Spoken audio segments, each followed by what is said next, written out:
Grupo Fórmula presenta José Cárdenas Informa. En más de 120 frecuencias de radio en México y cadenas asociadas en Estados Unidos y Centroamérica. Telefórmula en los sistemas Easy, Sky, Total Play, Megacable y otros sistemas vía satélite. José Cárdenas Informa. Todas las noticias, todas las voces. ¿Qué tal? Muy buenas tardes, ¿cómo le va? Hoy es jueves 30 de diciembre, estamos transmitiendo en vivo a través de las frecuencias de Telefórmula y de radio en todo Grupo Fórmula. Soy Carlos Urdiales y en nombre de José Cárdenas, titular de este espacio informativo, en nombre del equipo que hace posible esta emisión informativa cotidiana de Grupo Fórmula, les saludo con mucho gusto y con la invitación de siempre, que nos acompañe a partir de este momento y hasta las 8 de la noche, tiempo del centro, y se entere usted de los asuntos relevantes que ocurren en el mundo y en México. En nuestro país estamos muy pendientes del tema del caso de Rosario Robles Berlanga, la exsecretaria de Desarrollo Social, la exsecretaria de SEDATU, que en estos momentos acude, presencia la audiencia en donde el juez Gánter Alejandro Villar Ceballos revisa la medida cautelar de prisión oficiosa preventiva, la prisión preventiva en el caso de Rosario Robles, acusada de un delito que no está catalogado como grave y por el cual lleva más de 2 años tras las rejas. Ella fue trasladada en una ambulancia desde el penal femenil de Santa Marta, Acatitla, hasta el reclusorio sur para que en punto de las 3 de la tarde, minutos después, comenzara esta audiencia. Rosario Robles, su abogado Epigmenio Mendieta y por supuesto el Ministerio Público Federal, la Fiscalía General de la República, representada y acusando a Rosario Robles y sustentando ante el juez el porqué de una medida cautelar tan severa y ya en varias ocasiones rechazada su revisión. Estamos en la expectativa. Juan Antonio Jiménez, Telefórmula, Grupo Fórmula está presente ahí con cámara, con audio, para saber en qué va. Y bueno, pues estamos a la expectativa. Juan Antonio, te saludo con gusto, pero sobre todo con mucho interés, Juan Antonio. ¿Qué es lo que se espera? ¿Qué es lo que se sabe en estos momentos allá afuera del reclusorio sur, el cual observamos a tus espaldas? Juan Antonio. Gracias, muy buenas tardes, Carlos. Y bueno, pues te comento que esta diligencia comenzó a las 4 de la tarde, en donde nada más íbamos a escuchar lo que son los alegatos que tiene el juez de control Gánter Alejandro Villar Ceballos. Entre ellos, quiero comentarte uno que hay que subrayarlo, que él dice que las determinaciones del juez de amparo no precisan que deban anularse la prisión preventiva que hay en contra de la que también fuera ex jefa de gobierno capitalino, y que solo están señalando los antecedentes del caso y los efectos que tiene este amparo, que en términos del requerimiento realizado por el juez de amparo no se va a considerar la capacidad económica de la imputada ni la diligencia de notificación que se ha hecho. En cuanto a los temas de salud, señala que los argumentos relativos a los padecimientos y estado de salud de Rosario Robles no son insuficientes para estimar que corre un riesgo de que continúe interna, y que en cuanto a la prisión domiciliaria no resulta procedente en atención a la edad y tampoco relativo a que tenga un padecimiento que reduzca sus actividades funcionales, ya que ha sido atendida de todos sus padecimientos en reclusión. Y bueno, pues también acaban de informar que el juez sostiene que en cuanto a las consideraciones que estimó el juez de control al imponer la prisión, no ha variado el relativo a la contradicción consistente en que sostuviera que se encontraba de vacaciones, mientras que su defensor señala que estaba en curso. Lo anterior toda vez que no exhibió hasta la fecha que debe ser considerada para el cumplimiento de amparo algún dato de prueba que acredite su viaje en los términos señalados, y que tampoco ha variado la consideración consistente en la posible pena a imponer, que lo relativo a que las partes mintieran queda totalmente excluido en todo este argumento. ¿Qué quiere decir todo esto, Carlos? Prácticamente, bueno, pues está el juez señalando el porqué podría darle de nueva cuenta la prisión preventiva justificada a Rosario Robles. Podríamos hablar de que en esta quinta ocasión se le podría ya dar el beneficio de la prisión domiciliaria, pero todo esto que hemos estado leyendo, que se ha dado a conocer a través de esta diligencia, yo creo que ese es el camino que está tomando. Se espera que en unos momentos más concluya esta audiencia que inició aquí en los juzgados federales del Reclusorio Sur en punto de las 4 de la tarde, y que bueno, pues una vez de que concluyamos estaremos nosotros en contacto para dar a conocer todos los detalles al respecto de lo que ocurrió en esta audiencia, Carlos. Por supuesto, Juan Antonio, de inmediato nos enlazamos contigo. 2 horas, 5 minutos de audiencia, pero con este anticipo que, como bien explicas, no permite ser optimistas para los familiares, para la defensa de Rosario Robles, por cómo se va configurando la argumentación del juez respecto a cada una de las observaciones o de los reclamos que hace la defensa de la maestra Robles. Gracias, Juan Antonio, no nos despedimos. En cualquier instante volvemos contigo allá al Reclusorio Sur. Gracias. Y quedamos al pendiente, porque hay que recordar que Rosario Robles todavía tiene pendiente una orden de aprehensión por el delito de delincuencia organizada, el cual es considerado como grave. Quedamos pendientes de lo que ocurra, Carlos. Sí, puntos suspensivos. Muchas gracias, Juan Antonio Jiménez. Bien señala mi compañero reportero esa orden latente de la Fiscalía General de la República, delincuencia organizada, lavado de dinero. Ese sí es un delito grave y ese sí tiene una prisión preventiva por oficio. En este caso, lo que la ha mantenido bajo detrás de las rejas es una prisión preventiva justificada, como bien explicó Juan Antonio. Bueno, parte de lo importante el día de hoy, por supuesto, estamos muy atentos a lo de Rosario Robles, pero también a darle a conocer a usted los detalles de esta resolución del Tribunal Electoral del Poder Judicial de la Federación, que anoche determinó que el INE, el Instituto Nacional Electoral, no está facultado para suspender los trabajos para la realización de una consulta para revocación de mandato, siempre y cuando primero se cumplan los supuestos, los fundamentales, para que se pueda llevar a cabo una consulta popular, que la haya solicitado el 3% del listado nominal de electores, de ciudadanos, 2.8 millones de firmas, de solicitudes validadas, y también que estas estén distribuidas en al menos 17 entidades federativas de la República Mexicana, en la mitad más uno de los estados que conforman la República. Pero también el INE dice, el Tribunal Electoral dice, el INE debe de continuar con los trabajos siempre y cuando, insisto, se cumplan todos los requisitos. Y 2, la Secretaría de Hacienda y Crédito Público, o sea, el Poder Ejecutivo Federal, está obligado a darle los recursos que estime necesarios una vez que el INE haya agotado su margen de maniobra en términos financieros, que hagan recortes, que hagan ajustes, que rediseñen su presupuesto. Y luego, lo que haga falta, lo tendrá que poner Hacienda. Al respecto, el presidente del Tribunal Electoral, Reyes Rodríguez Mondragón, emitió esta comunicación a través de un video anoche. Tanto el INE como la Secretaría de Hacienda y Crédito Público, en el ámbito de sus competencias, se encuentran obligadas a promover, respetar, proteger y garantizar los derechos humanos en materia político-electoral que están reconocidos en la Constitución Política de los Estados Unidos Mexicanos. Esto implica que en el ámbito de sus respectivas atribuciones deben proveer lo necesario a fin de garantizar el derecho de la ciudadanía y que como autoridades, parte del Estado mexicano, tienen el deber de hacer efectivo por cualquier medio necesario aquellos derechos humanos que están protegidos constitucional y convencionalmente. Es el presidente del Tribunal Electoral en esta decisión que ellos mismos califican de salomónica, es decir, obligan en una parte al INE, obligan en otra parte al Poder Ejecutivo, y luego de esto, pues la reacción en voz de Lorenzo Córdoba, el consejero presidente del Instituto Nacional Electoral. No vamos a poder dejar de entregar credenciales, no vamos a poder dejar de fiscalizar, no vamos a poder dejar de hacer monitoreo, no vamos a vulnerar ninguno de los derechos laborales que están en la Constitución. Cuidado, leamos completa la sentencia, en la Constitución, en la ley, en el estatuto. Si además logramos de ahí sacarle jugo a las piedras, pues bueno, veremos cuántos logramos. Y si falta, pues la sentencia es clara.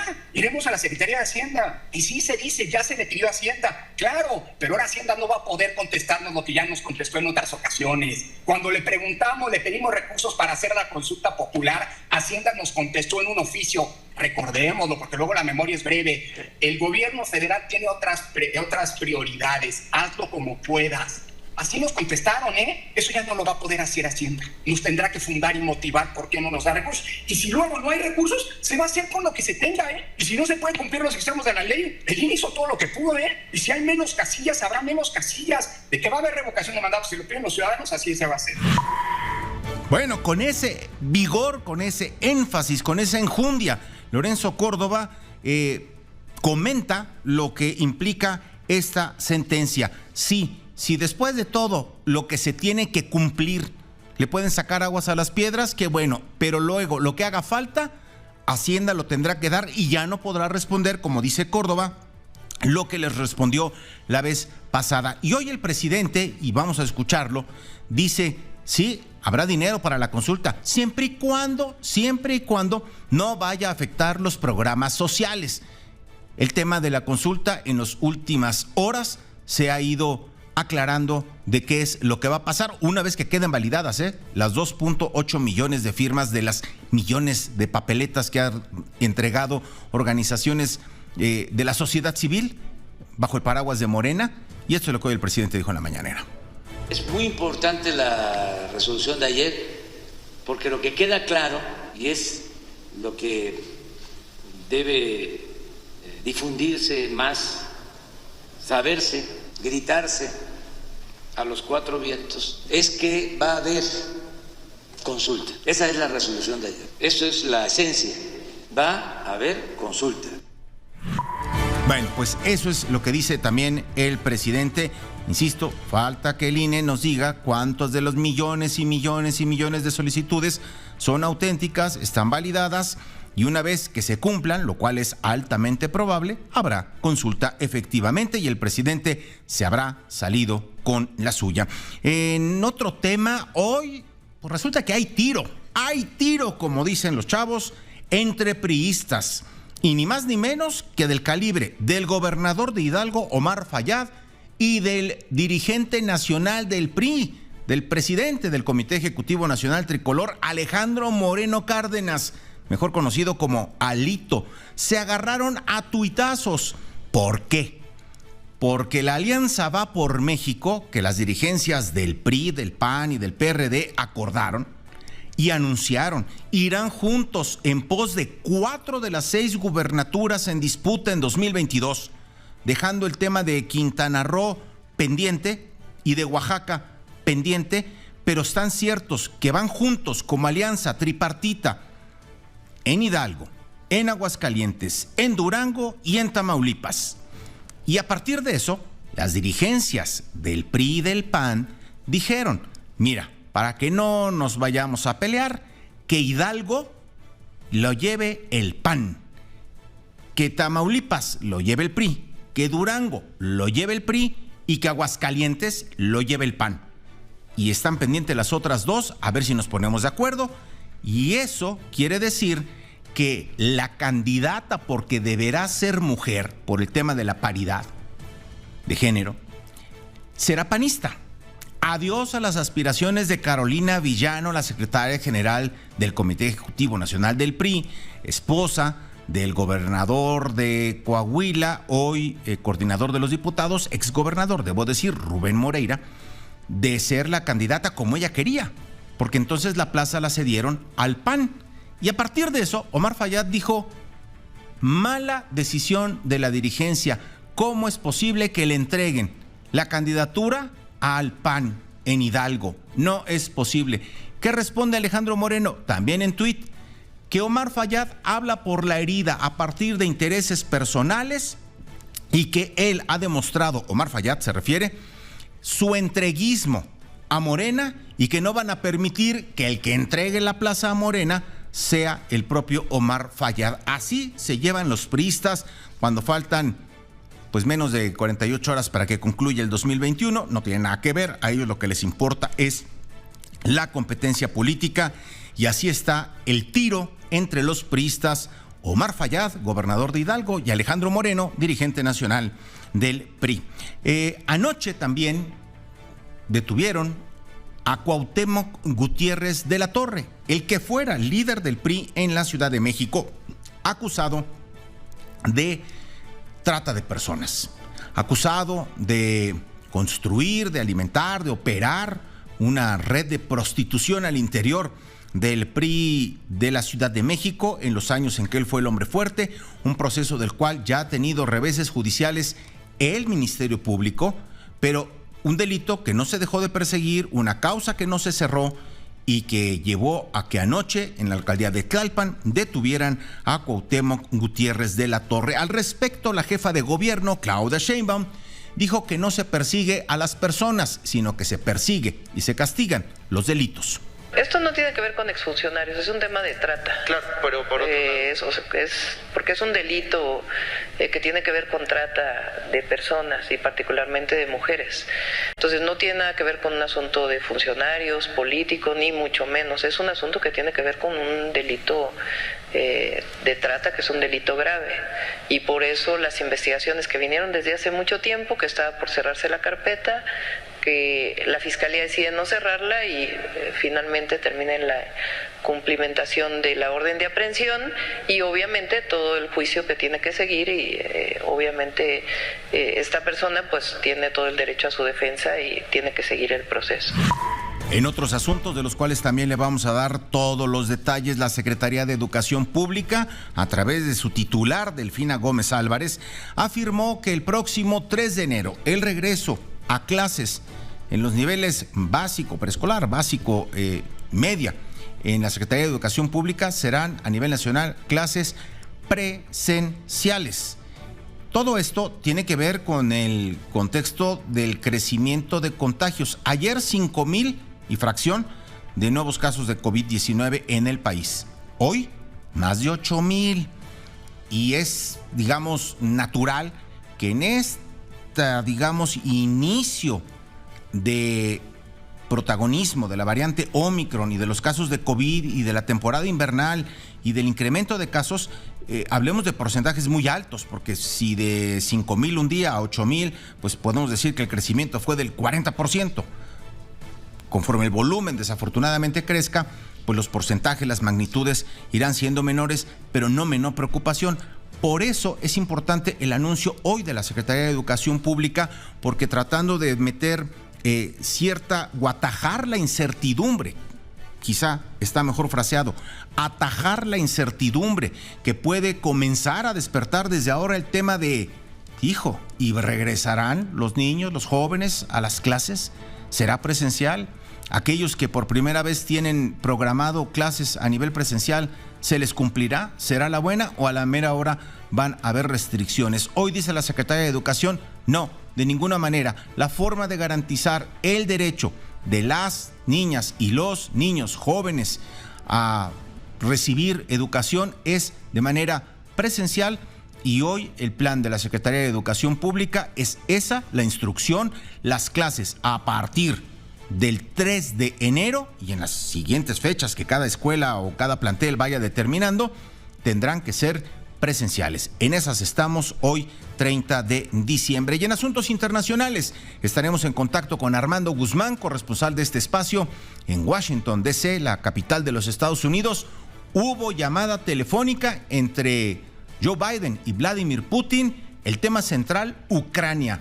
Un asunto que genera tensión, que provoca mucha expectación a nivel de la diplomacia global, y ambos dignatarios prometieron eso, diálogo y buenas formas, diplomacia para encontrar soluciones consensadas sobre lo que muchos presagian como una inminente ocupación de Rusia en terrenos de Ucrania. Y finalmente le doy la siguiente información. Hoy, 30 de diciembre, fueron repatriados 15 cuerpos de migrantes guatemaltecos luego de ser identificados 21 días después del accidente en el cual perdieron la vida 56 seres humanos al volcar un tráiler en el que viajaban de forma irregular en las carreteras de Chiapas. Óscar Zúñiga.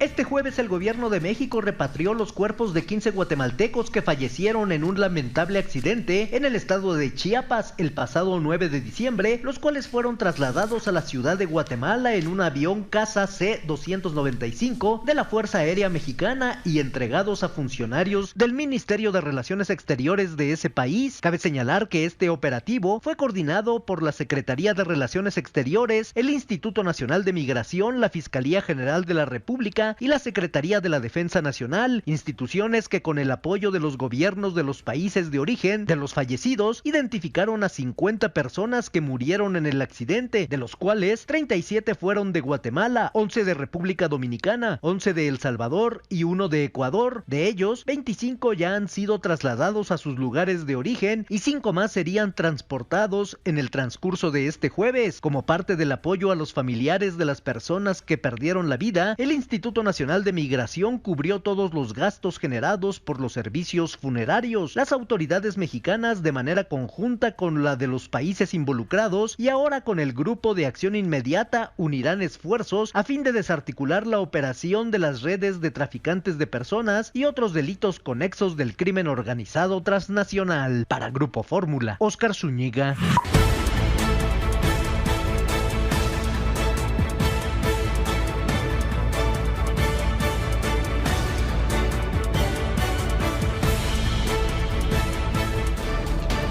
José Cárdenas informa. Todas las noticias, todas las voces.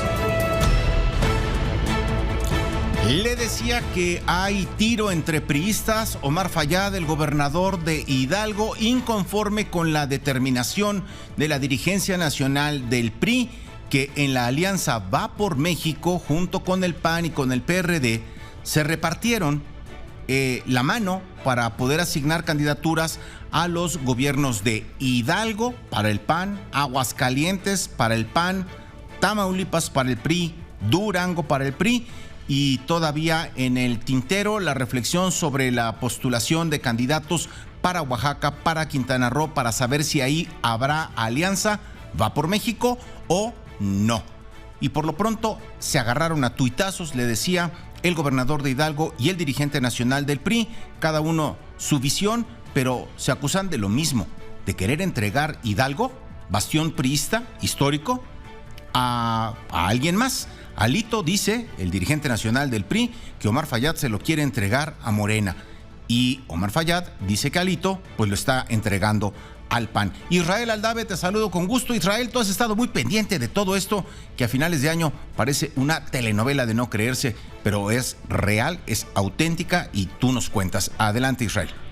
Así es, Carlos, ¿qué tal? Gracias, muy buenas tardes. Vaya enfrentamiento, tú lo adelantabas, el que este día sostuvieron el líder nacional del PRI, Alejandro Moreno, y Omar Fayad, gobernador del estado de Hidalgo. Todo inició, Carlos, porque la Comisión Política del Revolucionario Institucional aprobó un método para que no es otra cosa más que sacar de la jugada al gobernador de Hidalgo, Omar Fayad, de la designación del candidato al gobierno de esa entidad, que lo ubican los priistas a Omar Fayad como muy cercano al presidente Andrés Manuel López Obrador y por supuesto a la Cuarta Transformación. Esta jugada del CEN priista, como te lo comentaba Carlos, lo busca sacar de la jugada y con esto le ceden al Partido Acción Nacional, aliado de la PRI, la posibilidad de nombrar al candidato, que este no será otra más que la actual secretaria del Tricolor y diputada federal del PRI, Carolina Villano, quien va a ser postulada, como te lo comentaba Carlos, por Acción Nacional, por el Blanquiazul,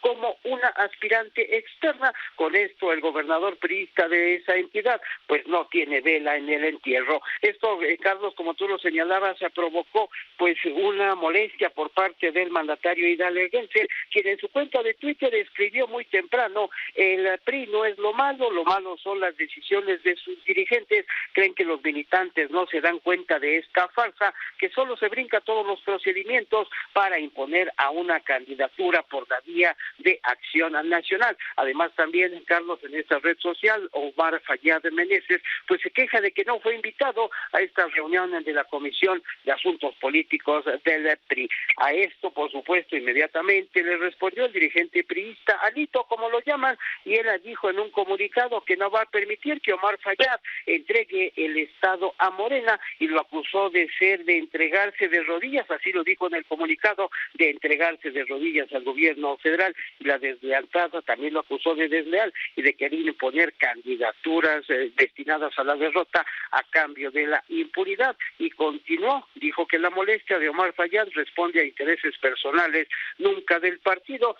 A este pleito, Carlos, pues por si faltara alguien más, se sumó el oaxaqueño Ulises Ruiz, quien también en su cuenta de Twitter afirmó que los dirigentes traidores al servicio de AMLO, ¿hasta cuándo en el PRI? Tú muy bien lo señalabas, Carlos, así se da la disputa entre priistas al interior precisamente del Instituto Político por la designación de los candidatos. Ya están aprobadas las alianzas en Hidalgo, Tamaulipas, Aguascalientes y en Durango. Solamente el PRI va a ir solo en Oaxaca y en Quintana Roo. Ahí no va a haber alianza con el PAN y con el PRD, y esa, Carlos, pues será otra historia, porque en Oaxaca se postula nada más y nada menos que el ex senador del Revolucionario Institucional y ex secretario de Desarrollo Social durante el sexenio de Enrique Peña Nieto, Eviel Pérez Magaña, quien ya había buscado esta postulación, y todo apunta que esta vez sí le va a tocar, y sabe cómo le vaya, frente a Morena, allá en Oaxaca. A ver, Israel, pero nada más, ayúdame a entender algo.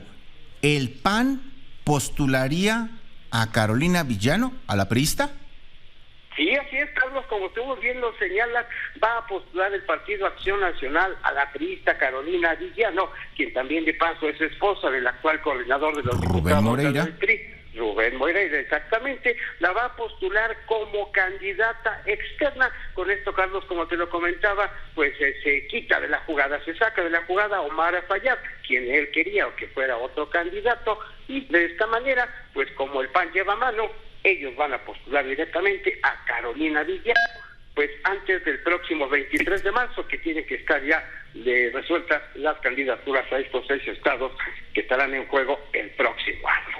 Vaya asunto, o sea, que para que el PRI imponga a una priista dejando fuera al priista Omar Fayad, le dicen al PAN, vas tú, y el PAN postulará a la priista como alguien pues ajeno al PAN, evidentemente, como un candidato externo. Qué cosa, qué novela. Muchas gracias, Israel. Sí, Carlos, y finalmente, si me permites, la misma novela se va a repetir en los estados de Tamaulipas y Durango, en donde la postulación va a competir al Partido Revolucionario Institucional, a pesar de que esos estados son gobernados por el PAN. Y entonces no sería de extrañar que en Tamaulipas, por ejemplo, el PRI postulara a un senador panista como el hermano del gobernador García Cabeza de Vaca, o cualquier otro, a la candidatura. Así es. Como tú muy bien lo señalas, Carlos, así se llevan entre panistas y priistas, ahí se prestan los estados para postular cada quien al candidato de su competencia. Bueno, ya sin rubor, así de revueltito. Muchas gracias, Israel. A tus órdenes, muy buenas tardes. Muy buenas tardes, gracias, Israel Aldave. Hagamos contacto con Juan Antonio Jiménez. De un momento a otro terminará o está concluyendo ya la audiencia de Rosario Robles, en donde el juez Gánter Alejandro Villar Ceballos revisó la solicitud de cambiar la medida cautelar por el delito de ejercicio indebido del servicio público en su modalidad de omisión.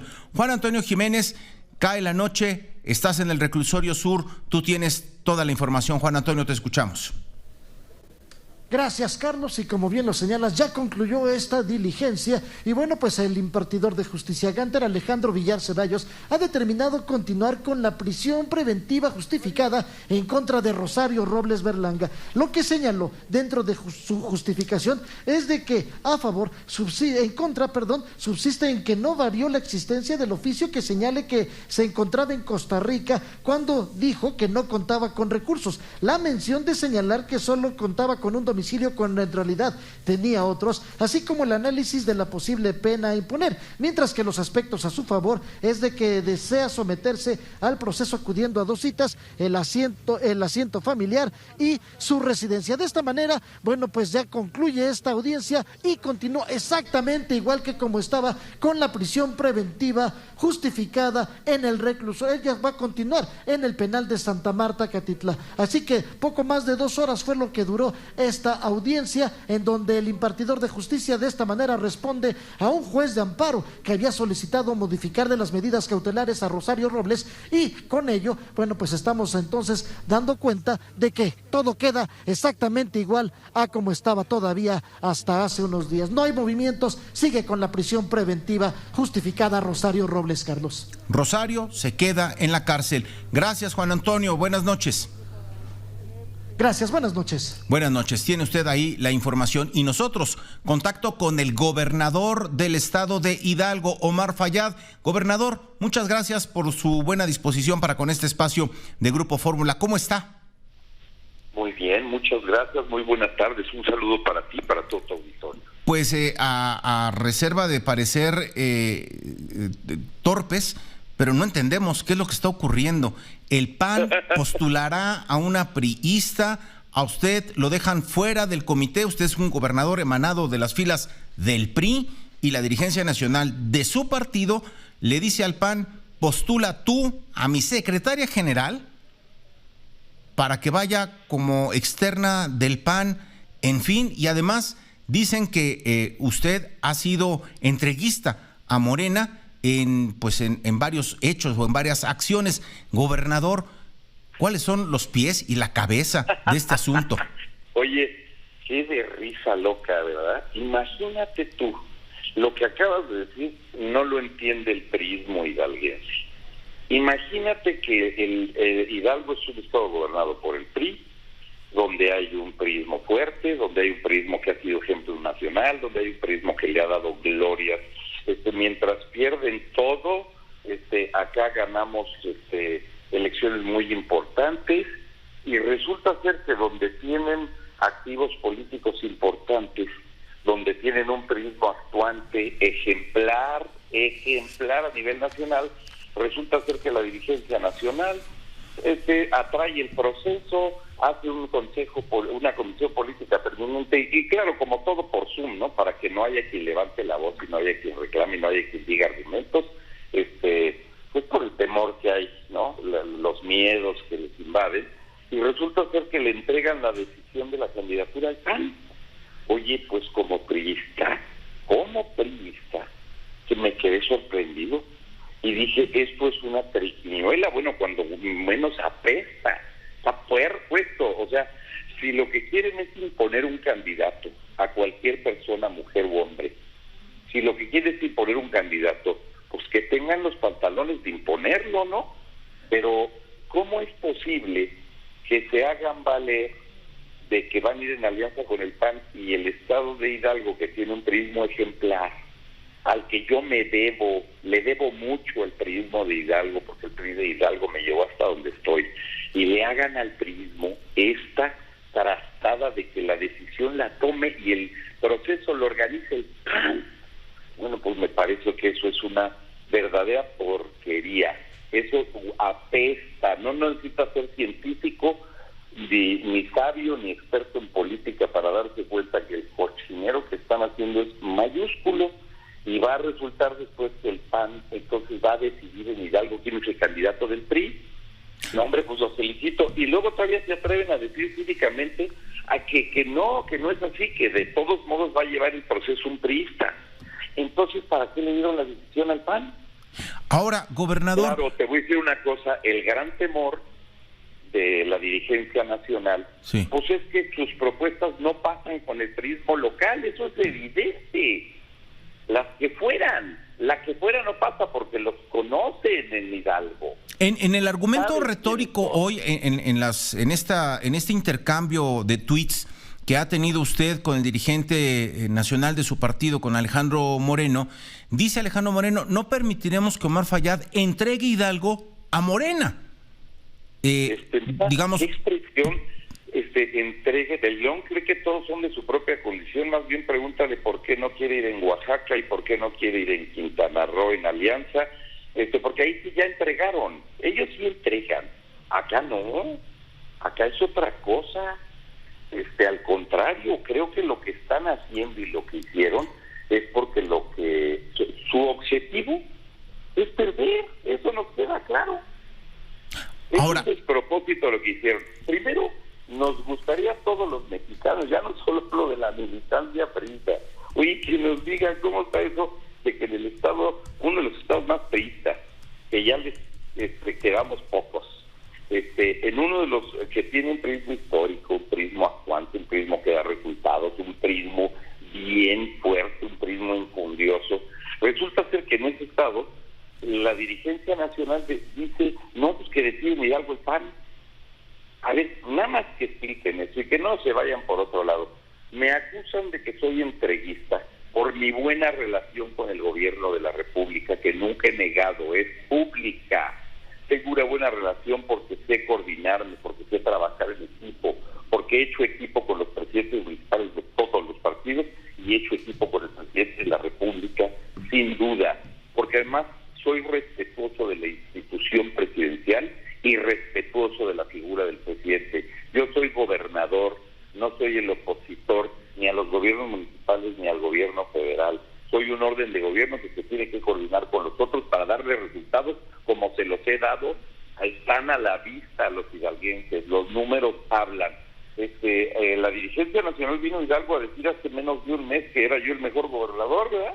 Y que era yo el más valiente y que era yo y resulta ser que ahora, cuando están viendo sus intereses personales, ahí sí sus intereses personales, porque acuérdate cómo está el Frente del PRI hoy, decidieron dirigirlo 4 familias, ¿no?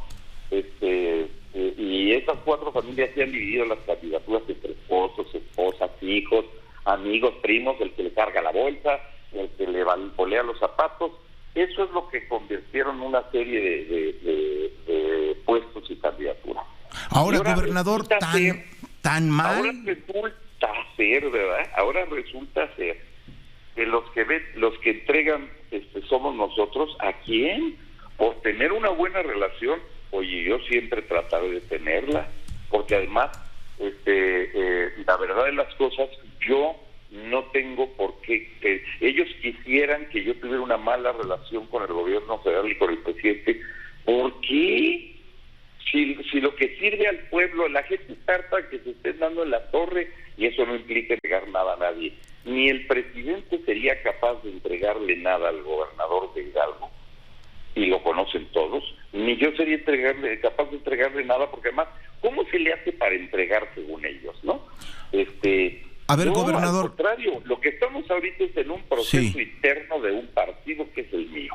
Okay. Y resulta ser que en mi partido, el dirigente nacional atrae el proceso. Además, ustedes han visto cómo esta dirigencia, todo por Zoom para que nadie les diga nada, y además modificaron todos los estatutos para tener el control absoluto de todo, para quedárselo 4 familias, ¿no?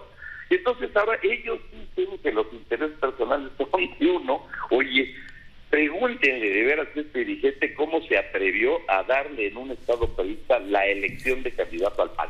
Y que se lo expliquen al prismo de Hidalgo, no a mí.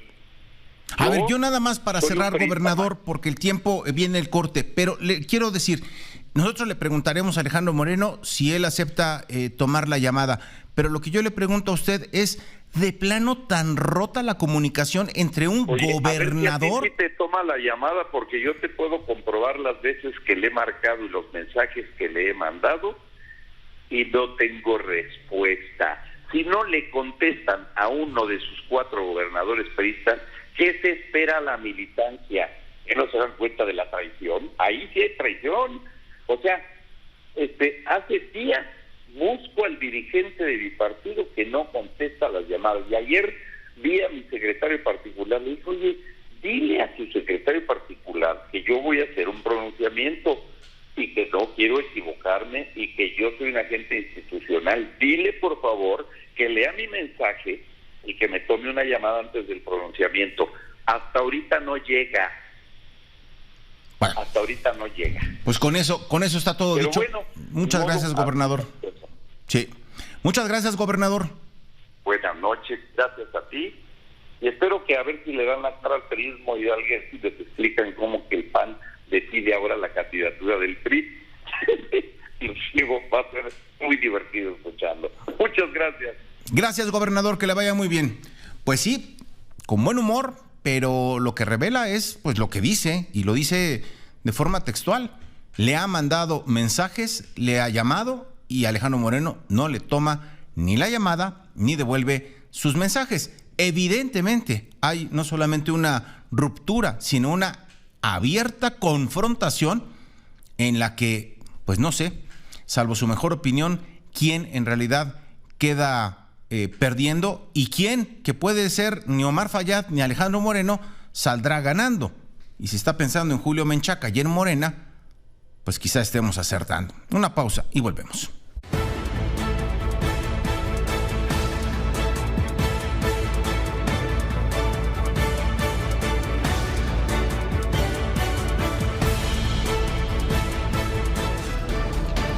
José Cárdenas informa.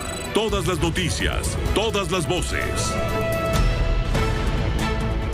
Bueno, pues así la política doméstica a nivel de partidos, lo que está ocurriendo con el PRI en Hidalgo. Pero vayamos a asuntos pues un poco más serios. A nivel global, Ucrania, el acecho ruso y la intervención, la mediación de Estados Unidos con diplomacia, con diálogo, y hoy, un día antes de concluir 2021, con una nueva conversación entre los presidentes de Rusia, Vladimir Putin, y de Estados Unidos, Joe Biden. Armando Guzmán, te saludo con mucho gusto, con afecto siempre. Armando, tú has estado muy pendiente y tienes los detalles. ¿Cómo te va? Con mucho gusto de estar contigo. Muy bien, muchas gracias, Carlos. Y déjame contarte que lo que ocurre es que la atención está puesta en todo esto, porque esta es la segunda conversación que tienen Joe Biden y Vladimir Putin. La primera la tuvieron el 8 de diciembre, y en ella Vladimir Putin expuso claramente cuáles son sus puntos y cuál es su problema con Ucrania. Ucrania, como tú sabes, fue siempre parte de la Unión Soviética y los rusos siempre la han considerado parte de ellos. Hay una gran cantidad de rusos viviendo en Ucrania que dicen quieren ser reincorporados a Rusia. Con ese pretexto, Rusia ha estado viendo la posibilidad de reincorporar a Ucrania como territorio ruso, y eso sería un grave error, porque nadie permitiría que en esta época un país se coma a otro que es independiente, que son independientes, han sido independientes por 25 años. Entonces, este problema es lo que ha causado que Estados Unidos haya ayudado a los ucranianos con armas, con entrenamientos, con asesores militares. Y esto a Putin le ha dolido mucho, le ha irritado en forma muy grande. Y lo que estamos viendo es la protesta de Putin a todo esto. Y la amenaza de que si este tipo de conducta de los Estados Unidos, que además es cierta, Carlos, si esta conducta continúa, sí, Estados Unidos, con todo este pretexto, incorpora a Ucrania dentro de la organización del Tratado del Atlántico Norte, que es esta organización que en Europa, Estados Unidos y con Canadá tienen para defender a Europa de cualquier agresión, primero soviética y ahora rusa. Y en ella participan muchos de los que fueran antes miembros del Pacto de Varsovia, que era lo mismo que tenía, pero del lado soviético. Todos esos países se han ido con la OTAN.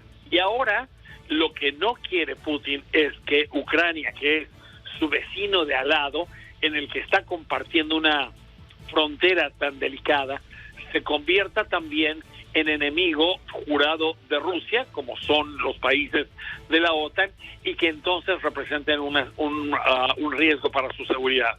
Ahí es en donde están las cosas. ¿Y cómo convences tú a Putin de que no invada a Ucrania? Porque estamos llegando a ese punto. Hay más de 50,000 tropas rusas listas para cruzar la frontera en el momento en que Putin lo ordene.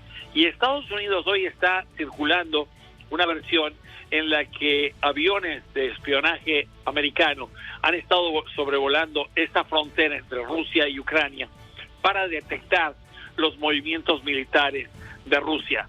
todo esto los rusos lo saben, Carlos, lo han sabido siempre. Lo que pasa es que Estados Unidos lo está haciendo como propaganda para darle a conocer al mundo lo que está ocurriendo y tratando de evitar que Putin vaya a llegar a este tipo de extremo. Es algo urgente, es algo que causa mucha preocupación y es algo que por eso se ha convertido en la noticia más importante hasta ahora en Estados Unidos, Carlos. Sin duda y con justificada razón. Muchas gracias, Armando. Muchas gracias a ti.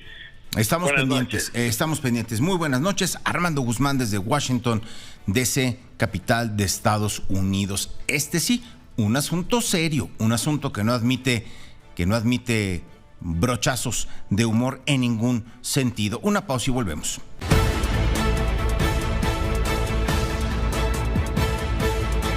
Cárdenas informa. Todas las noticias, todas las voces. Iniciamos la emisión informativa de hoy, jueves 30 de diciembre, comentando lo que anoche resolvió el Tribunal Electoral del Poder Judicial de la Federación en esta disputa entre el Poder Ejecutivo y el órgano autónomo electoral que es el INE sobre la realización de la consulta popular para la revocación de mandato, el presupuesto y en todo este asunto, falta que primero se reúnan los 2.8 millones de firmas que establece la ley en al menos 17, distribuidos en al menos 17 entidades del país para que entonces proceda. Si procede, ahora sí, entramos al tema del presupuesto y el tema que tanto ha peleado el INE al grado de un acuerdo en donde se ralentizaba la operación de la consulta, digamos, toda la mecánica. Las controversias constitucionales de la Cámara de Diputados, de la Presidencia de la República y en medio el fallido proceso penal en contra de los consejeros que enderezó a nombre de la Cámara de Diputados Sergio Gutiérrez Luna, el presidente de la mesa directiva, en contra de los consejeros y que luego ayer se desdijo y que van de reversa. No se desdijo, simplemente tienen que ir de reversa, tienen que ir a hacer en sentido opuesto acciones para detener lo que ellos habían pedido que se hiciera, que se persiguiera penalmente a los consejeros electorales. Javier Giles, te saludo con mucho gusto. Tú has estado pendiente de todo este asunto, de la información que dio ayer por la noche el Tribunal Electoral, de la reacción del Instituto Nacional Electoral. Adelante, Javier. ¿Qué tal, Carlos? Te saludo con mucho gusto. Faltan unas horas para que termine pues este polémico año 2021 y vaya que esta consulta conocida como revocación de mandato pues ha dado últimas noticias en estos últimos días del 2021. Como tú bien lo refieres, anoche el Tribunal Electoral del Poder Judicial de la Federación pues estuvo sesionando y resolvió revocar la decisión del INE de aplazar indefinidamente el ejercicio de esta revocación de mandato y que le solicite a la Secretaría de Hacienda recursos para que lleve a cabo esta consulta ciudadana. De hecho, ya se había también acordado por la Comisión de Receso de la Suprema Corte de Justicia de la Nación que el INE debe de seguir continuando organizando esta revocación de mandatos. El caso es que anoche el presidente del Tribunal Electoral del Poder Judicial de la Federación, Reyes Mondragón, pues envió este mensaje luego de la decisión que tomaron esta sala superior de este Tribunal Electoral y así fue su mensaje. Tanto el INE como la Secretaría de Hacienda y Crédito Público, en el ámbito de sus competencias, se encuentran obligadas a promover, respetar, proteger y garantizar los derechos humanos en materia político-electoral que están reconocidos en la Constitución Política de los Estados Unidos Mexicanos. Esto implica que en el ámbito de sus respectivas atribuciones deben proveer lo necesario a fin de garantizar el derecho de la ciudadanía y que como autoridades, parte del Estado mexicano, tienen el deber de hacer efectivo por cualquier medio necesario aquellos derechos humanos que están protegidos constitucional y convencionalmente.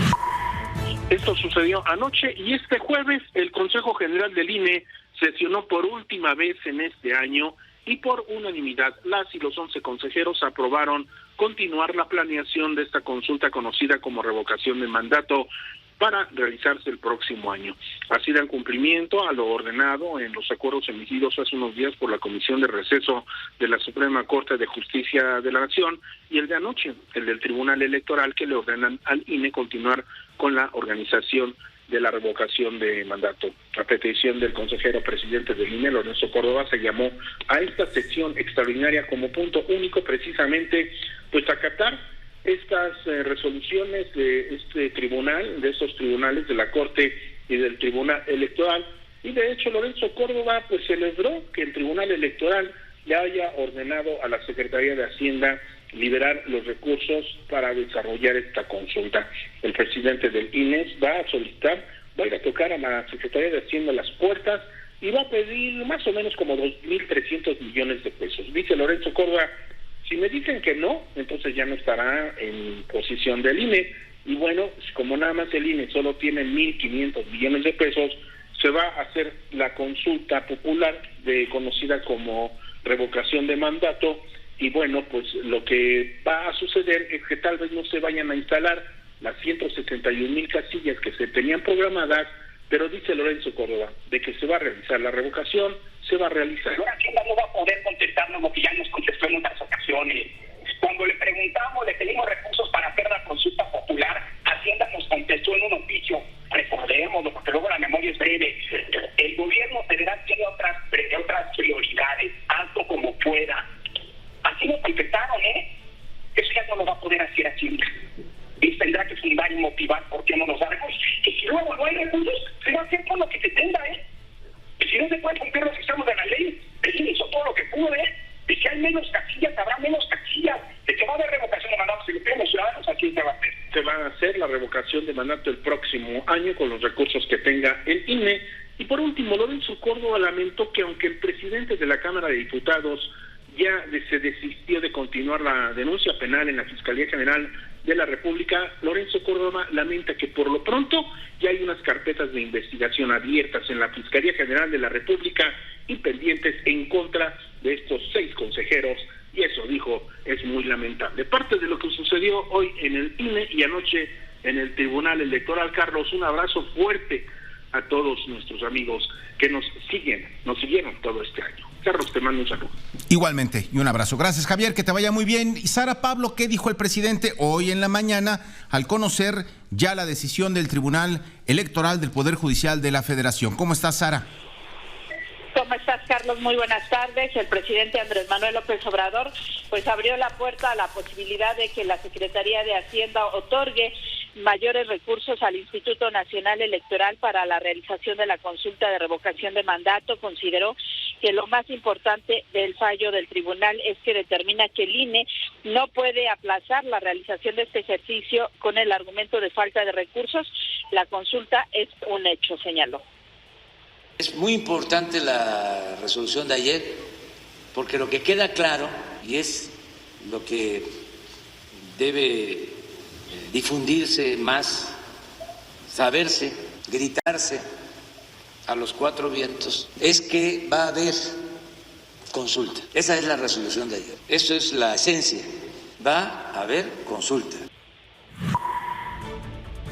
Y el presidente de la República explicó que si después de que el INE haga una revisión presupuestal concluye que son necesarios mayores recursos, pues en la Secretaría de Hacienda también se haría una evaluación de dónde se podría obtener este dinero. Adelantó que podría ser, por ejemplo, de lo que recupera el gobierno por incautaciones al crimen y que concentra el instituto para devolverle al pueblo lo robado. Insistió en que el INE debe emprender un plan de austeridad que implique una evaluación de salarios, viajes y viáticos, recursos destinados también a compra o renta de vehículos y pago de asesores. Hay que cumplir con el mandato que está muy claro del Banco de México, que es mantener el nivel de precios, que es un mandato que además beneficia a las personas más vulnerables. Cuando hay inflación, los más afectados... Carlos, estamos escuchando más bien a Victoria Rodríguez, Victoria que también Ceja, estuvo en la conferencia de prensa, y ella hablaba pues en este tema de los retos que enfrentará en el Banco de México. Pero básicamente pues el presidente López Obrador lo que dice es: vamos a esperar, por supuesto vamos a hacer una revisión, y si es que la Secretaría de Hacienda tiene posibilidades de aportar recursos, pues existe esa opción, pero dice lo primero es garantizar los recursos para los programas sociales, que eso es lo que importa al presidente de la República, y después verán si existe esta manga ancha para poder dar mayores recursos al Instituto Nacional Electoral después de que aplique el plan de austeridad, Carlos. Pues bien, Sara, muchas gracias. Una disculpa por la equivocación ahí en el audio, pero sí, queda dicho lo sustantivo. El presidente resume, sí, si es necesario, pues que haya dinero, siempre y cuando no se afecten los programas sociales. Son bolsas incomparables, Sara, las etiquetas de los programas sociales, de las obras de infraestructura emblemáticas y de la consulta, que es carísima en todos los sentidos, pero, insisto, minúscula si la comparamos con cualquier otro recurso de los que el Ejecutivo tiene, el Poder Ejecutivo, no el presidente, pero de los que se pueden echar mano. Pero es, de alguna forma, trazar esa especie de línea ética en donde el presidente dice, bueno, pues si habrá que poner dinero, habrá que ponerlo, siempre y cuando no se afecten los programas sociales. Muchas gracias, Sara. Mañana, hasta luego. Oye, Sara, mañana el presidente, mañanera, normal. No, el presidente de hecho hoy terminó la mañanera más temprano que otros días, por ahí de las 8:20 se retiró, dijo que ya, porque lo dejaba el vuelo para irse a Palenque, Chiapas, donde estará pasando pues este fin de año y recibiendo el 2022. Mañana no hay conferencia hasta el próximo lunes, Carlos. Es hasta el lunes 3 de enero cuando el presidente vuelve a Palacio Nacional. Por cierto, y estamos buscando el audio, ya lo tenemos. Sara, el presidente compartió, ¿no?, cuáles son sus deseos para todas las mexicanas y mexicanos en esta Nochebuena. Lo compartimos con la audiencia, si te parece bien. Que ya no se siga padeciendo, sufriendo por esta pandemia, que no se sigan enfermando, que no se sigan hospitalizando y que no sigan perdiendo la vida, falleciendo seres humanos mexicanos y de otros países del mundo. Mi segundo deseo es que continúe la fortaleza cultural de México, que es lo que siempre nos ha salvado ante calamidades, la grandeza cultural de México. Que no olvidemos de dónde venimos,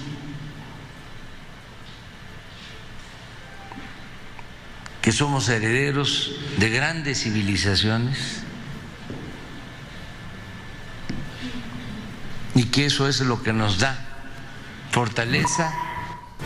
Bueno, Sara, pues gracias, un abrazo y ahí estamos pendientes. Claro que sí, Carlos, un abrazo para ti, al auditorio de Grupo Fórmula. Hasta luego. Hasta luego, Sara. Pablo, nosotros hacemos una pausa. Volvemos al tema del INE, el Tribunal Electoral, las controversias constitucionales, hasta la denuncia penal de la Cámara de Diputados y el maestro Alfonso Zárate y los usos del poder.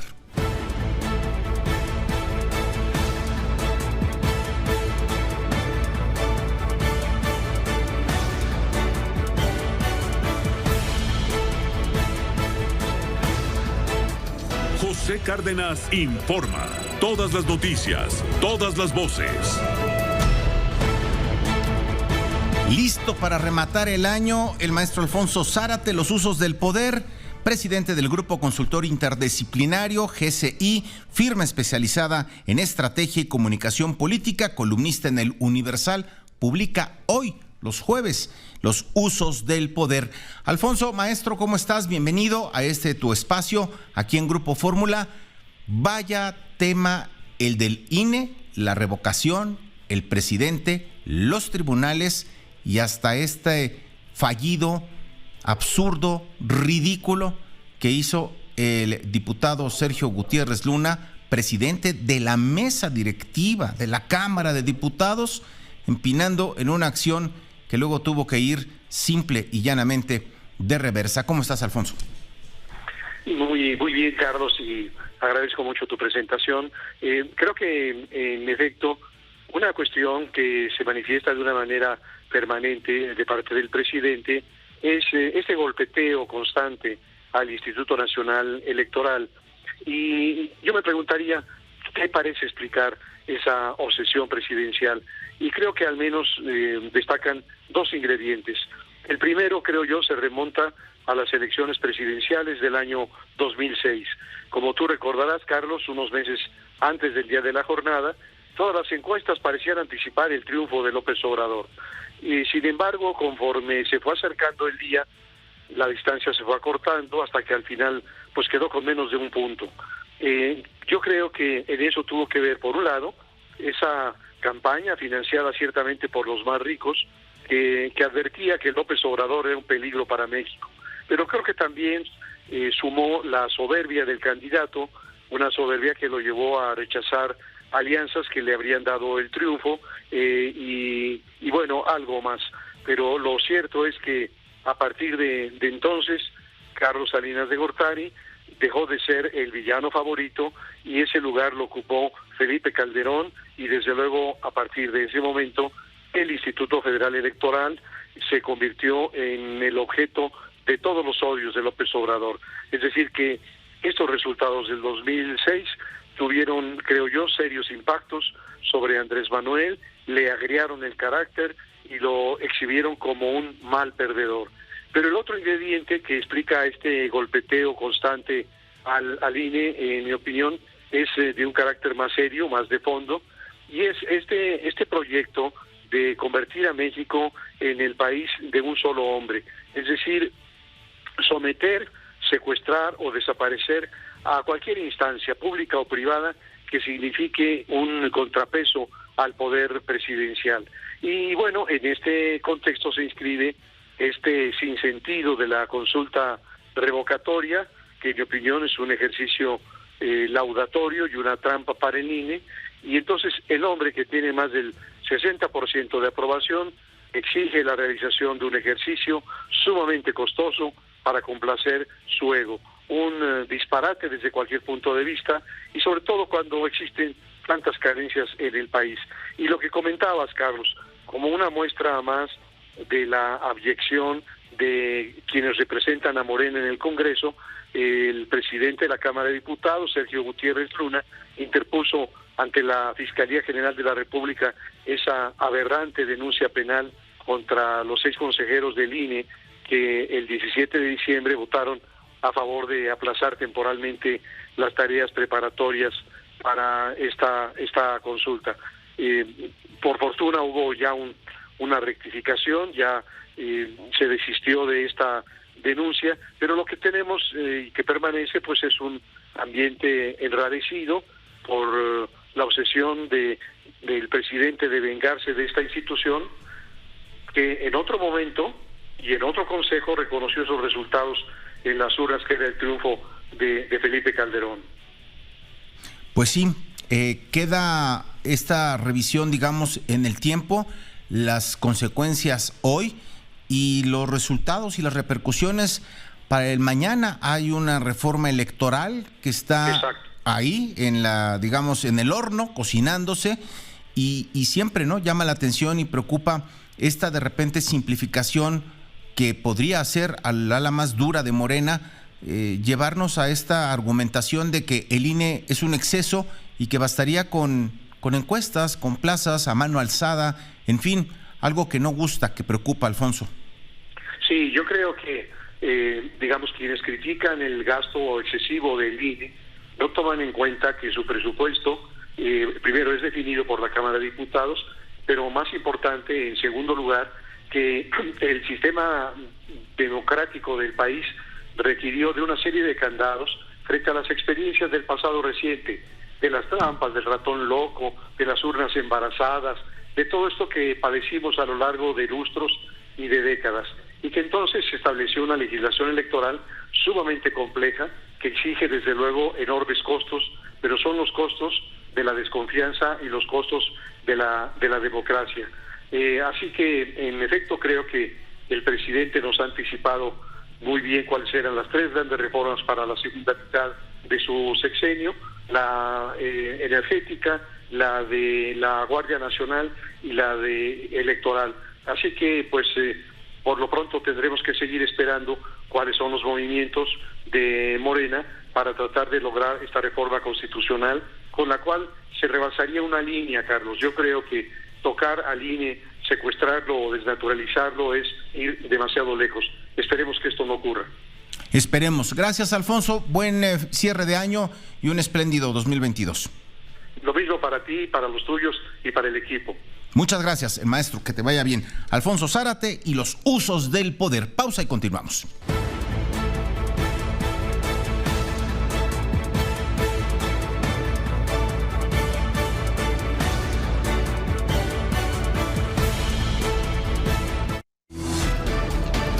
José Cárdenas informa. Todas las noticias, todas las voces. Oiga, qué asunto, y se volvió viral en redes lo de Six Flags, que salió el parque de diversiones ahí al pie de la Jusco, pues rostizado en las redes sociales. Le cuento. Un usuario denunció al director de Six Flags México de cometer actos de homofobia al impedir que una pareja homosexual se besara al interior del parque de diversiones. Nos echaron de la fila y nos dijeron que besarse entre parejas del mismo sexo es algo inmoral, claramente homofóbico, dice la publicación posteada en la cuenta de Twitter, de esta red social, de @G y latina OV _ de guión, ¿no? En esta red fueron posteados videos de este ejecutivo del parque, de este funcionario, argumentando que se trata de un parque familiar, por lo cual pues no está permitido tener actos de afecto en las instalaciones como son los besos. Así se los explicaba este señor. Lo que queremos es muestras de estar amigos. Si hay muestras de afecto, por supuesto que las se toleran como todo, pero ya el tema de besar en público y eso no, porque se sienten traspasando las demás personas en su intimidad. Bueno, pues esto fue lo que el director del parque les explicó, les dijeron, y bueno, le insisto, se armó un revuelo bárbaro, porque dijeron, bueno, y si una pareja hombre-mujer, jóvenes, ¿no? O lo que sea, pues, se están besando, ¿les dirían algo? No, se los dijeron porque eran 2 hombres. O si hubieran sido 2 mujeres, les hubieran dicho lo mismo. Bueno, pues hoy Six Flags, en este control de daños, y hay que decirlo, pues bien, la verdad es que tomaron el toro por los cuernos. Six Flags emite un comunicado que dice así: en un esfuerzo por mantener un ambiente familiar, Six Flags contaba, en pasado, con una política que disuadía a los visitantes de ser demasiado afectuosos mientras visitaban el parque. Hagan usted favor, bueno, en fin. No, porque afectuosos, ¿qué es? Y si va uno tomado de la mano o abrazados, la esposa y el esposo, ya es too much, ya es demasiado, y se andan besuqueando, es demasiado. Si andan en un buen día, alegres, contentos, amorosos, ¿es mucho? ¿Es poco? Bueno, esta política se aplicaba por igual a todos los visitantes, independientemente de su raza, religión, género u orientación sexual. Sin embargo, de acuerdo a los comentarios de nuestros visitantes, hemos determinado que no es necesario tener una política que se refiera al comportamiento afectuoso, y la hemos eliminado. Pues la verdad, muy bien por Six Flags, y pues aprovecharon un episodio para tomar una postura pues más vanguardista, más progresista, más liberal, y ahí tiene usted. Le digo, ¿les fue mal? corrigieron y ahora anuncian que han eliminado esa política con la que contaban. Y bueno, entender, será complicado tener protocolos, en fin, ¿no? ¿Qué pasará, por ejemplo, en Disney, ¿no? En este parque de diversiones referente mundial. El ícono, ¿no? El referente, el genérico, ¿no? Como un parque como Disney. ¿Se permitirá? ¿Qué harían? ¿Cómo les llamarían la atención? ¿Qué invitación harían? Si 2 mujeres, si 2 hombres, o un hombre y una mujer y un hombre, tienen arrebatos afectuosos, porque ni siquiera habla de pasión o de otra cosa, ¿no? Afectuosos. Es complicado, pero parece que lo resolvieron bien. Ahí tiene usted el tema de Six Flags. Vámonos contigo, Juan Antonio Jiménez. Ya habló al salir del reclusorio sur de la audiencia de su madre, de la maestra Rosario Robles, Mariana Moguel Robles. ¿Qué dijo Mariana al conocer el fallo? ¿Qué les dice a ustedes, a los representantes de los medios de información? Juan Antonio, por tercera vez, buenas noches. Gracias. Y bueno, pues una vez de que concluyó precisamente esta diligencia, Mariana Robles Moguel señaló al respecto de que pues ya esperaban una situación similar. Vamos a escuchar parte de lo que dijo Mariana Moguel al término de esta diligencia. Su único delito que ha cometido se llama ser María del Rosario Robles Berlanga y ser mujer.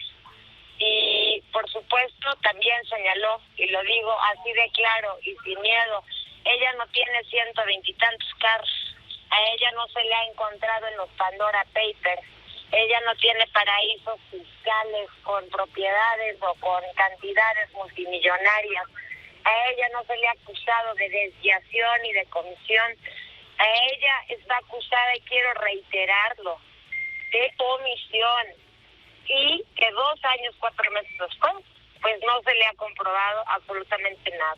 Y bueno, pues también habló al término de esta diligencia el abogado Epigmenio Mendieta, y al respecto, esto fue parte de lo que señaló precisamente al terminar esta audiencia. Vamos a escuchar. Los que ya habían sido superados en el amparo, consideramos también que se criminaliza a Rosario Robles a partir de los dichos de sus abogados. Se considera también que ya hay temas que quedaron debidamente superados, pero que insisten en que a pesar de que se ha demostrado plenamente que ella no tramitó esa licencia, 2, que la licencia ahí es falsa, 3, que tenemos perfectamente acreditado su domicilio, pero particularmente que tiene ese entorno familiar que sería suficiente para tener la certeza que tiene la disposición para enfrentar el proceso.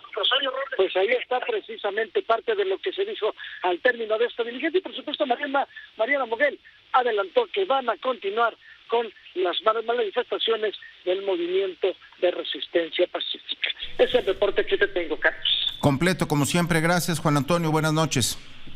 Gracias, buenas noches. Buenas noches. En otro tema, familiares de las víctimas del colapso de la línea 12 del metro el pasado 3 de mayo, allá en los rumbos de Tláhuac, interpusieron un amparo para conocer qué acuerdo hubo entre Grupo Carso, el constructor, el responsable, digamos, de la obra o de parte de la obra, y el gobierno de la Ciudad de México sobre la rehabilitación, sobre la reparación de daños de la línea 12. Este recurso fue promovido por más de 20 familias ante un juez federal, en el que se pide que dicho acuerdo se integre a la carpeta de investigación, o sea, que se incluya y que se haga público, además de que se les entregue copia del documento.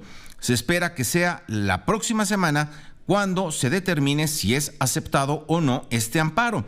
En la audiencia del 3 de diciembre, la Fiscalía General de Justicia de la Ciudad de México les explicó a las familias de las víctimas que este acuerdo reparatorio era de carácter confidencial, por lo que no podían entregarles copia. Sobre el particular, el juez aceptó los argumentos de la Fiscalía y revocó de facto su resolución de fecha 25 de octubre, retractándose respecto de requerir a la Fiscalía para que exhibiera el convenio reparatorio anteriormente citado. Y variando el sentido y alcance de dicha resolución, los asesores jurídicos de los familiares de las víctimas interpusieron recurso de revocación, mismo que fue resuelto en sentido negativo por el juez Celé en el amparo. Las familias de las víctimas de la línea 12 del metro acusaron a la Fiscalía de la Ciudad de México de omisión y exigen que se acate la resolución del 25 de octubre para que se les otorgue acceso al contenido del acuerdo entre el gobierno de la capital nacional y Grupo Carso, o la empresa Carso, o su filial Ideal, que es la constructora que participó en la edificación de la malograda línea 12 del metro. Oiga, hoy se están cumpliendo, cambio de tema, a la pandemia. 8,025 casos de COVID en México hoy. 5,000 y fracción ayer. El crecimiento ya es importante. No es gratuito, no es para alarmar, pero tampoco es ocioso que el gobierno de la ciudad haya decidido cortar un día antes, hoy, la famosa verbena en el Zócalo capitalino, que haya decidido posponer el concierto de mañana de Los Ángeles Azules en Paseo de la Reforma, quizá para febrero, ya se verá para cuándo, es un poco lo de menos. Hoy la Ciudad de México, en voz de Eduardo Clark, anunció que la ciudad se mantiene en semáforo epidemiológico color verde. Además, se anunciaron sedes y fechas para las dosis de refuerzo de personas de 60 años y más la próxima semana. Y además también anunció Eduardo Clark el tema de la vacunación a personal médico de hospitales privados, de instituciones privadas de salud. Así lo dijo hoy Eduardo Clark. La vacunación a instituciones privadas el 11 de enero, va a ser una jornada de 5 días, instituciones de salud privadas, personal de ese sector, inicia el martes 11 de enero, termina el sábado 15 de enero. Lo que necesitamos para ser vacunados como personal de salud es acreditar trabajar en el sector salud a través de cédula profesional, carnet, identificación laboral, recibo de nómina, carta de la institución de salud a la que pertenecemos. Esto es muy importante, haber completado el esquema de vacunación hace más de 6 meses, es decir, antes del 10 de julio del 2021, y llevar impreso el expediente que van a poder descargar en mivacuna.salud.gov.mx. Para esta jornada vamos a tener 2 sedes de vacunación, la Sala de Armas en Ciudad Deportiva y el Centro de Estudios Navales en Ciencias de la Salud, CENSIS, de la Marina, ahí en la Alcaldía Coyoacán. Bueno, pues ahí tiene usted la información y yo le reitero que la secretaria de Educación, Delfina Gómez, anunció que luego del regreso a clases posterior al periodo vacacional de invierno, las actividades escolares presenciales garantizarán el derecho a la educación de niñas, niños, adolescentes y jóvenes al ser impartidas por maestros frente a su grupo. Por ello, llamó a las madres y padres de familia a continuar con los protocolos sanitarios que marca la Secretaría de Salud a través de la Guía para el Regreso Responsable y Ordenado a las Escuelas, pues es necesario asegurar socialización y convivencia entre alumnos, así como un adecuado proceso de aprendizaje en el regreso a clases presenciales del próximo lunes 3 de enero.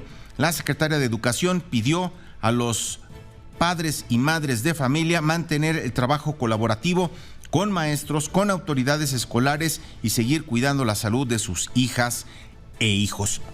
Y le digo, el COVID-19, este padecimiento que provoca el coronavirus SARS-CoV-2, que ha contagiado a más de 280 millones de personas en todo el mundo, que ha causado la muerte de 5,4 millones de muertes, 5,400,000 seres humanos se dieron ante el COVID-19, cumple 2 años con cifras récord de nuevos contagios, pero una estabilización en el número de fallecidos diarios, alentando las esperanzas de que la variante Omicron sea menos letal que las anteriores. 2 años de COVID-19. El coronavirus, que ha contagiado más de 280 millones de personas y ha causado 5,4 millones de muertes, cumple 2 años con cifras récord de nuevos contagios diarios, superando el millón, pero también con una estabilización de los fallecidos diarios. Una situación que alenta las esperanzas de que la variante Omicron sea mucho menos letal. El 31 de diciembre de 2019, las autoridades chinas notificaron la existencia de 20 casos de neumonía ligada a un nuevo y por entonces desconocido virus en la ciudad de Wuhan. Casi 2 meses y medio después, el 11 de marzo, la Organización Mundial de la Salud declaró oficialmente la pandemia. La ciencia ha conseguido responder a ella, desarrollando en un tiempo récord no solo vacunas, sino también tratamientos especialmente indicados para pacientes graves. El combate a la pandemia, que ha cambiado nuestras prácticas sociales y ha causado graves crisis económicas, también se ha enfrentado a obstáculos como la desinformación, la política y el acaparamiento de mascarillas, tratamientos, test y vacunas, como ha denunciado la OMS.